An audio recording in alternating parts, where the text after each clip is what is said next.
Ketika skenario herd immunity, tidak lockdown, tidak nyepi yang diambil pemerintah, secara pribadi saya bisa mengerti. Langsung saja bayangan otak saya membayangkan apa yang akan terjadi di Indonesia, terutama di Jakarta dalam 10-30 hari ke depan. 2.000 orang kayaknya kena nih dalam 1 bulan ke depan. Atau 10.000 kayaknya kena nih. Karena otak saya itu terlatih threat analysis. Waduh, bagaimana supaya ini tidak terjadi ya? Dan yang paling tidak mengenakkan seperti dalam video sebelum ini, saya ucapkan terima kasih kepada pejuang kesehatan karena Anda jadi tameng prajurit terdepan dalam medan perang sehingga kemungkinan terluka atau casualties menjadi terbesar adalah Anda korbannya. Skenario ini saya tidak setujui sesungguhnya. Takut seperti Italia, tenaga medisnya kena duluan, lalu siapa yang nolong masyarakatnya kemudian? Peralatan APD, alat pelindung diri untuk dokter, perawat tidak lengkap, tidak disiapkan negara sejak 2 bulan yang lalu yang menganggap COVID-19 tak akan masuk Indonesia. Bahkan turis masih dibiarkan lagi masuk, terutama tenaga kerja asing dari negara pusat terpaparnya COVID-19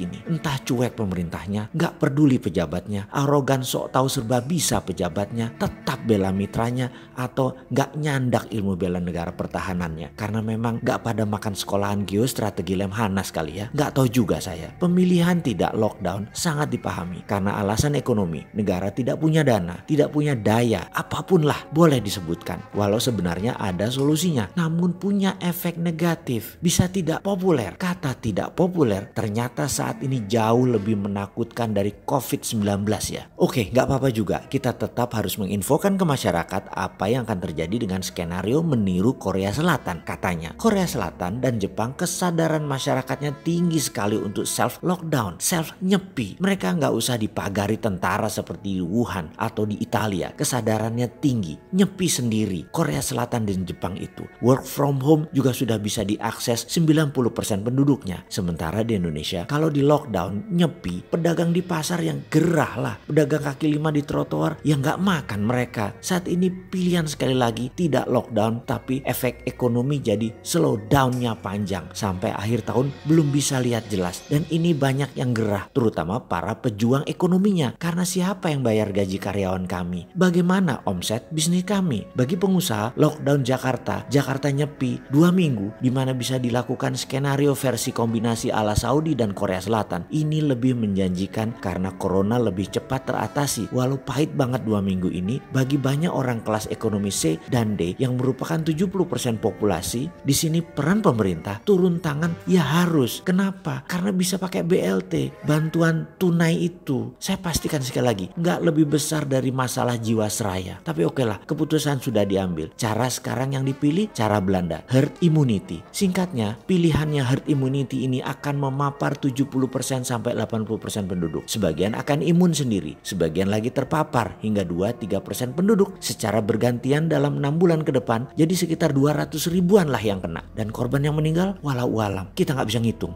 Dalam negara yang health systemnya baik seperti Singapura, Korea Selatan, Jepang, mungkin rendah, di bawah 2% mortalitasnya atau tingkat kematiannya. Kalau di Indonesia, masuk kategori mana saya nggak tahu health systemnya di Indonesia ini. Tenaga medis dengan alat pelindung dari APD terbatas, sehingga karena memang 2 bulan yang lalu tidak disiapkan karena skenario bencana dan pertahanan negara tidak paham biosecurity perspektif. Karena yang paham tidak punya jabatan dan tidak ada akses ke pemerintahan. Jadi aja bicaranya lewat sosmed. Ekspresi kontribusi bela negara versi orang tak punya memiliki apa-apa. Ya begini nih, ke depan demi bangsa dan negara, Indonesia sekarang harus terbuka saja. Bagaimana kalau kita menyatakan diri minta bantuan internasional sebelum terlambat? Ayo kita buka diri. Pak SBY ketika tsunami Aceh langsung menyatakan tangan terbuka minta bantuan internasional. Kami perlu bantuan. Gak usah malu-malu atau gengsi. Atas nama kemanusiaan, sebaiknya Indonesia buka diri minta bantuan WHO dan dunia. Segera sebelum terlambat. Kami tidak akan bilang tidak nasionalis. Ingat, humanity atau kemanusiaan itu di atas nasionalisme. Mau menolong sesama manusia itu tidak melihat agamanya, tidak melihat nasionalitasnya. Manusia ya manusia di mana aja sama. Mari kita buka diri, minta bantuan internasional. Daripada kayak Iran,